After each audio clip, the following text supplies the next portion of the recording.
Okay, welcome everybody. I'm Rob Scott, and in today's session, we're going to be discussing Bring Your Own Carrier, or BYOC for short. So we've got a great line of speakers today. Let's get started by doing some quick introductions. So, Greg, would you mind just letting everyone know who you are? Thanks, Rob, and thanks for having me. My name is Greg Zweig, and I look after the Unified Communications portfolio at Ribbon Communications. If you're not familiar with Ribbon, about 2 years ago, we brought together Sonus Networks, Genband, and Edgewater Networks, and combined those together. Today, we support large enterprises and carriers across the globe. Great stuff. Thanks. Erwin, welcome. Welcome. Thank you. Thank you for having me. So hi, I'm Erwin Lazar, Vice President and Service Director at Nemertes Research. We're a US-based research and advisory company. We spend our time going out to end user organizations and gathering data on what they're implementing, why they're implementing it, how they're implementing it, and importantly, I think, what are the characteristics of successful implementations. Great. Thanks for joining. And finally, Mehmet. Hi, thanks for having me. So I'm Mehmet Hussain. I'm a Senior Solutions Architect here at Voxbone. In a nutshell, Voxbone are putting the C in Bring Your Own Carrier. We are a cloud-first, cloud-native SIP trunking provider operating on a global scale. Great, thanks very much. Well, to get started, guys, I think the best place to start with a session like BYOC is maybe just to define what it is. So let's start with a bit of background, features, capabilities. Mehmet, you're probably perfectly positioned to answer this question. So how about giving us a quick 101 on BYOC? Yeah, so BYOC, I wouldn't regard it as a thing, more of a trend. And to us, it's the idea of separating out the communication stack, specifically identifying the carrier piece in that communication stack and consuming that at the required level for the use case in play. So for an end customer, it might be holding the direct relationship with the carrier so that you can consolidate all of your carrier use cases with one provider. And for the providers, it might be building integrations so that your customers can bring their carrier of choice to your platform. Okay, so is it a new name for SIP trunking? Or is it SIP trunking? That's a good way of thinking about it. It's definitely not something new, right? This is something that people have been doing for years, but what is changing is the platforms around it allowing it to happen. So historically, you had bundled providers providing things like UCaaS solutions, where you would have to consume the entire stack and have no visibility of what's running behind it. Now you're seeing customers demanding to have the relationship with the carriers so that they can own, operate, and control the routes. Conversely, you've got regulators in countries imposing more and more strict regulations, which are harder and harder for service providers to comply with. And it's much easier if the service provider allows the carrier to hold the direct relationship with the customer and collect the regulatory details directly, thereby allowing the provider to just make the app and the widget that they're good at making and not having to worry about the compliance and regulatory aspects in umpteen markets around the world. That makes sense. So SIP trunking with lots of added value. So in terms of the use cases and the target market, or the target type of customer that might take on BYOC. Erwin, could you tell us a little bit about what you're seeing from your perspective?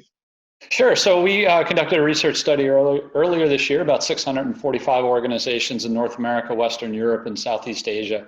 And we saw, surprisingly, as cloud adoption increased, we also saw SIP adoption increasing. So digging into why, as Mehmet said, you sort of have this idea that if I'm moving to the cloud, I would be moving everything to the cloud, and I would just go to the cloud provider. But that model doesn't work for typically mid to large size organizations who, for the regulatory reasons that he mentioned, or for the desire to maintain control, existing SIP contracts, the ability to do things cheaper by leveraging best in market providers, the ability to take advantage of different services. And one of the ones that's one of the key drivers that we've seen emerging is this desire to avoid lock-in. So if I migrate to a cloud unified communications provider, maybe they only offer part of the stack, like for example, Microsoft through Teams offers telephony, but they don't offer contact center.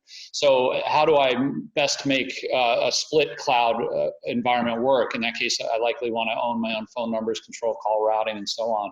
Or if I want to experiment with different services, so I want to be able to take advantage of some of the newer services that are coming. So I think that's one of the big emerging factors, is that if I own my phone numbers and I own my PSTN connectivity, and I'm obtaining that separately from the cloud communication stack, I have that flexibility to work with different providers based on the needs that I have.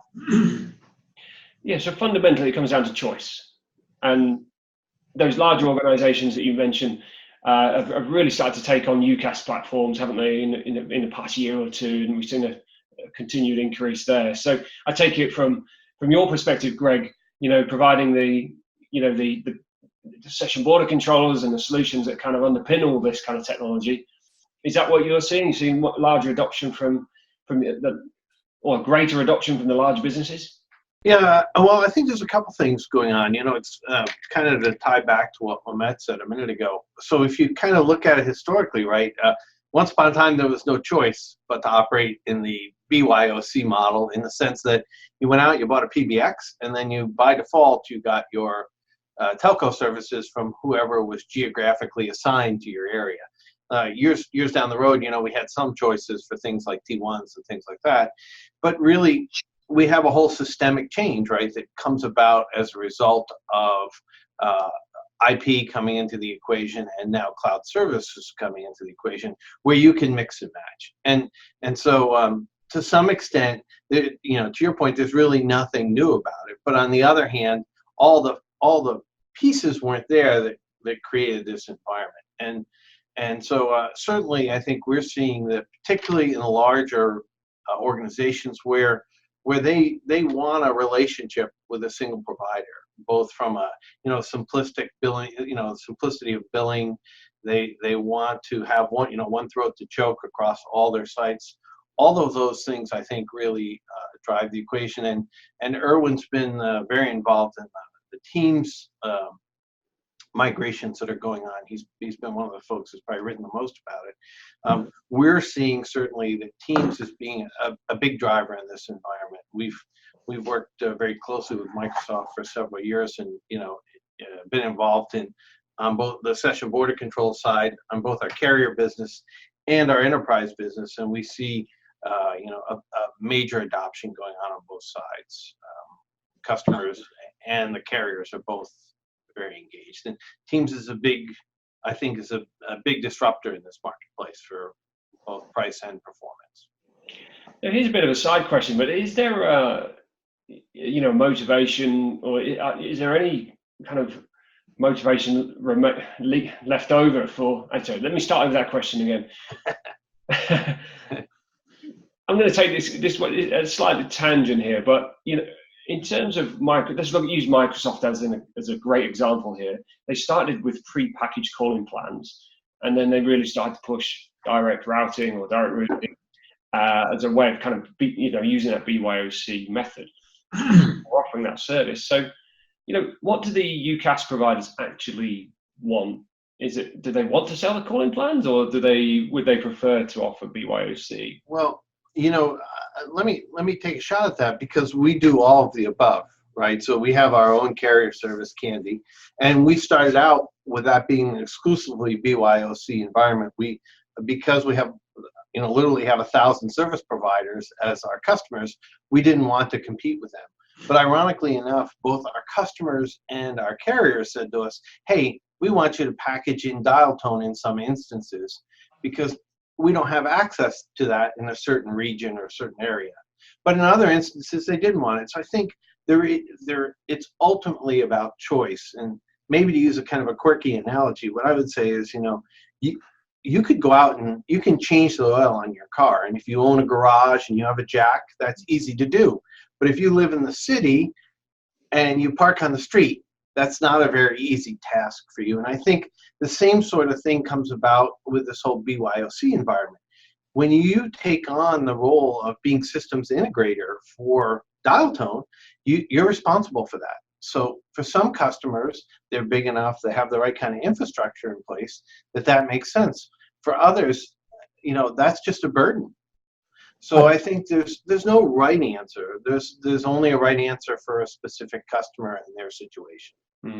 I agree with the points you made there, Greg. So I think this comes down to a weighing up of flexibility and control.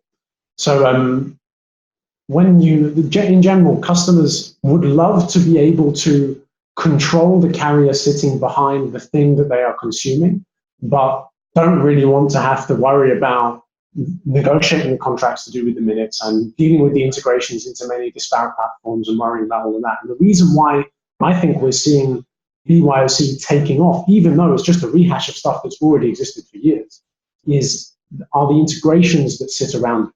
So if you take a look at a typical carrier, not a typical carrier, an idealistic carrier, Foxbone, trying to integrate with a platform or a service or a traditional PBX vendor, and in the mix is a value-added reseller or a partner or something. If the messaging that we've been receiving back is from resellers that, hey, BYOC, it cannibalizes our margin. We add margin on top of the minutes that you sell. What's in it for us? Why would we want to do that? And the penny drops when you talk about the expansion of their services. So in 2019 and going into 2020, one of the largest problems in the communications industry is the ability for services to expand beyond the borders in which they started. And as I mentioned before, there's a lot of that is to do with the regulations in the markets that they're trying to expand into.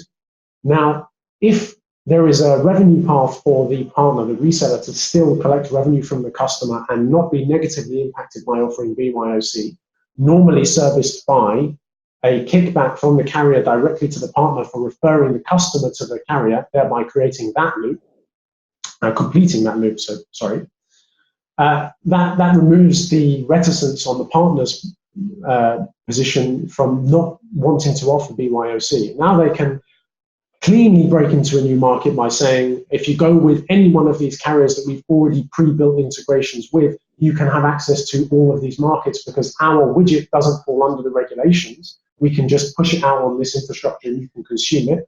So long as you go to these partners, these carrier partners that we're already working with, it gives the customer best of both worlds. Yes, they have to have two contracts, but that's where it stops. Once they've signed the paper with the carrier and signed the paper with the partner, it's entirely possible to manage and maintain all of their services just through the partner portal.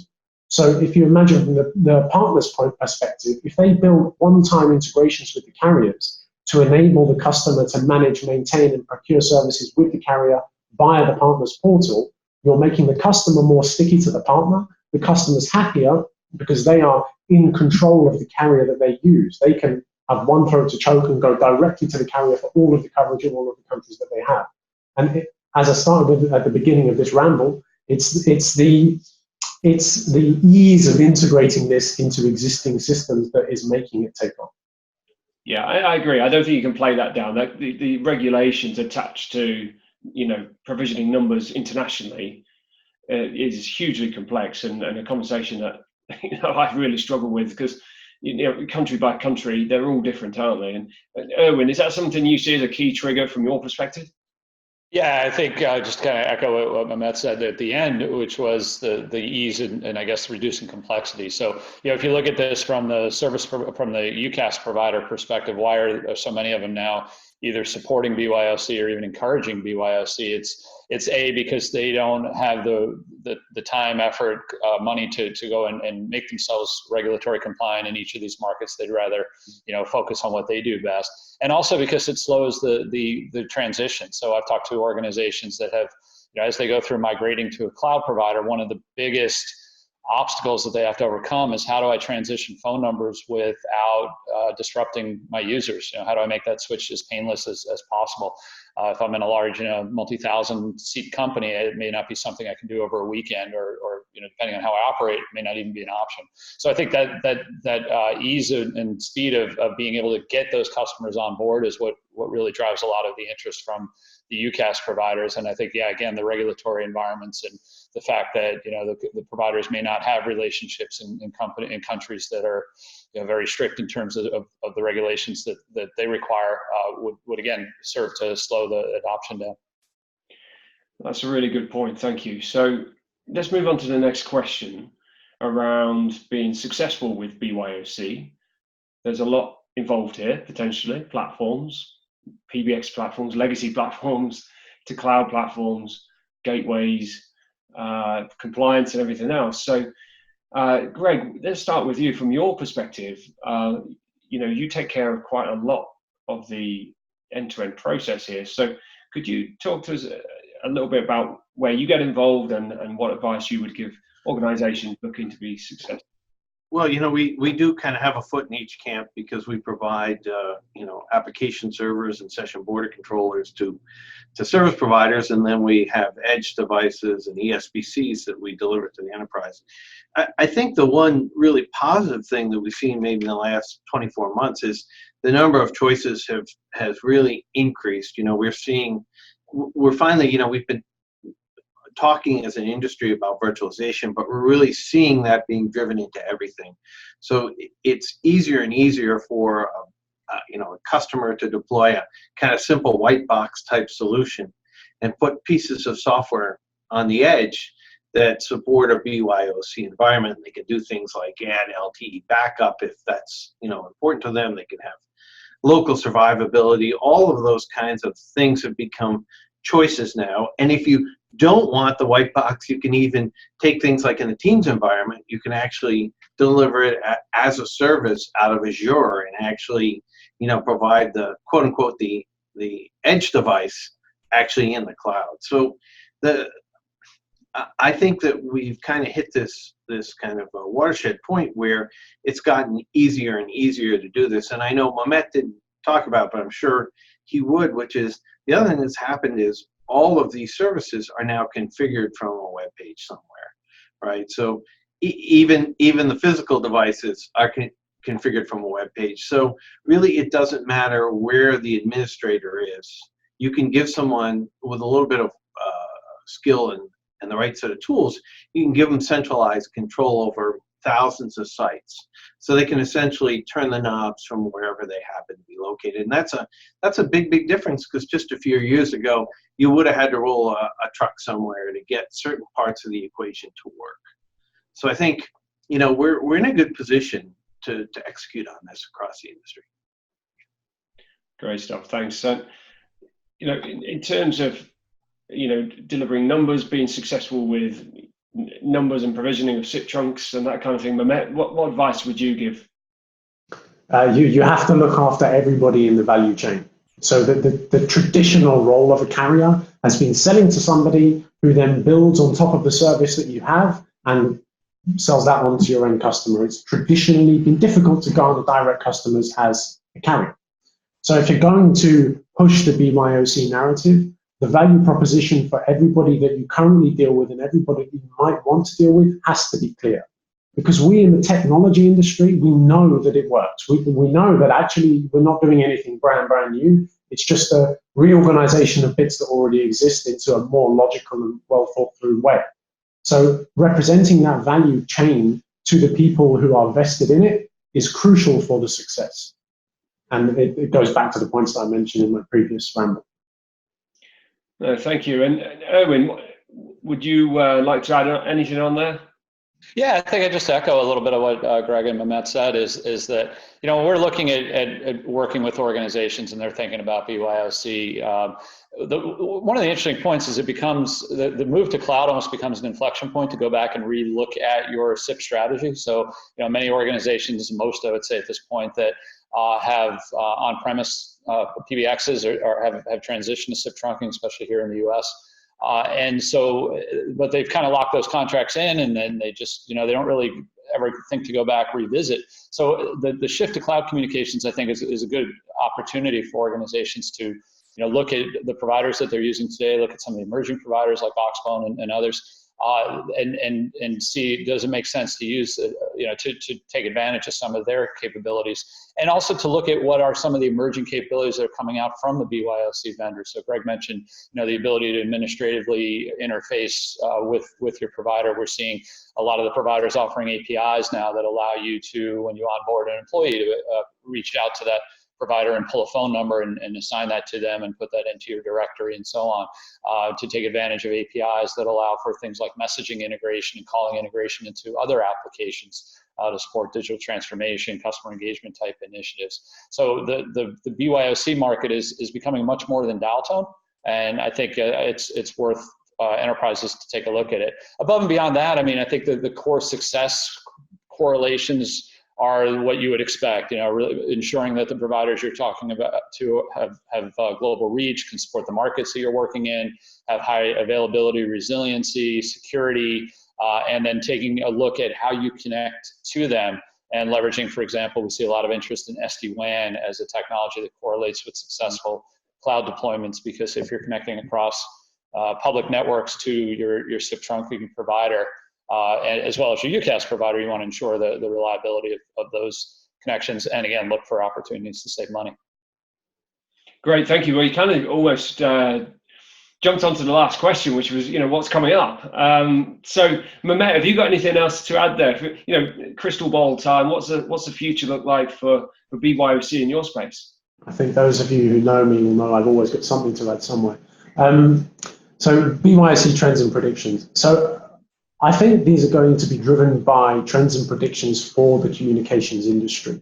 And the specific trend which I see affecting BYOC is the drive to consume in a modularized fashion various elements of the communication stack.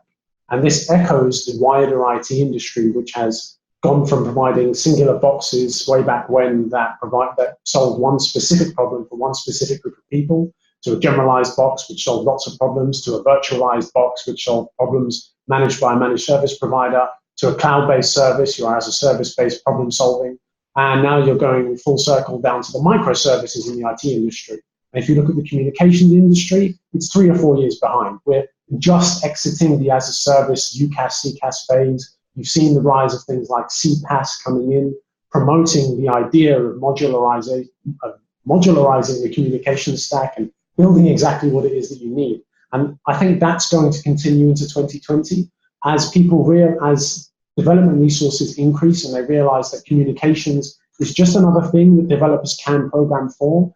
And as the development of that gets easier and easier, you will see people building more and more bespoke communications things, and they will need something to plug that into. And that will drive the adoption of BYOC from the customer standpoint. And it's important that carriers drive that narrative forward and say, look, we're here to support you if you want to do that, and everybody in the chain as well. Otherwise, people are going to lose out if they don't jump on board. That's really interesting. And so almost driven through innovation as well, so a need or a want from the end customer to innovate and differentiate with these tools. So that's really interesting perspective. Greg, how about yourself?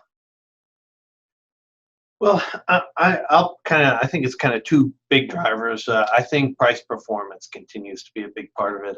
We have a large multi-site, thousands of site retailer that we've been working with here in the U.S. And I look at them and say they save $80,000 a month in carrier costs over what they had when they had individual stores with individual PSTN connections.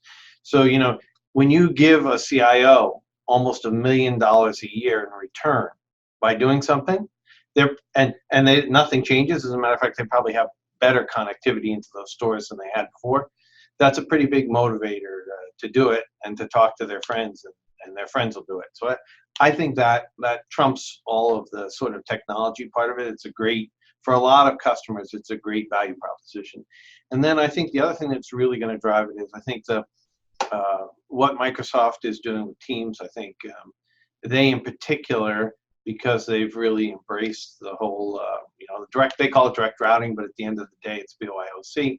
I think there's going to be a lot of interest and activity around that for the next several years. So to me, that's what's going to dominate 2020 and 2021. Thank you. Anyone else got anything to add? Yeah, I would just echo, I think, what both Greg and Matt said. We have seen in our research that there's a slowly but surely building acceptance that communications is not a service anymore. You don't buy a phone system, roll it out, and at the end of the day, you're done and move on to something else. But the communication, especially as you think about team-focused collaboration with Microsoft and others, is building workflows, building application integrations, building communications into different applications. So we are seeing people hiring developers within their team, within their collaboration teams. It's still we're a little under 20% of our research pool that is doing that.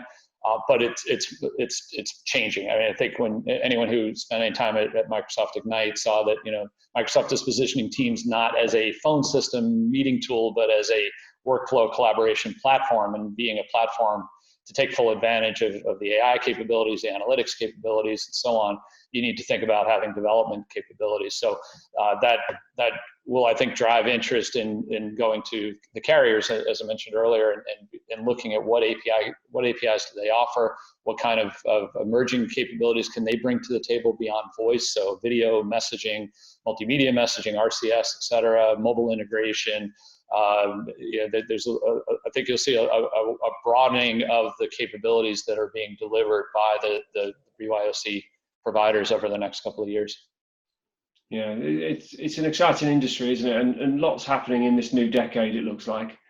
I'd like to thank you all for some great insights. Mehmet, Erwin, Greg, thank you for your time today. I hope the viewers enjoyed listening to your insights. It's been fascinating, and looking forward into the new decade, I think we've got a lot happening, and I'm sure we'll be checking back in with you guys once again at some point soon. So thanks again, and have a good day.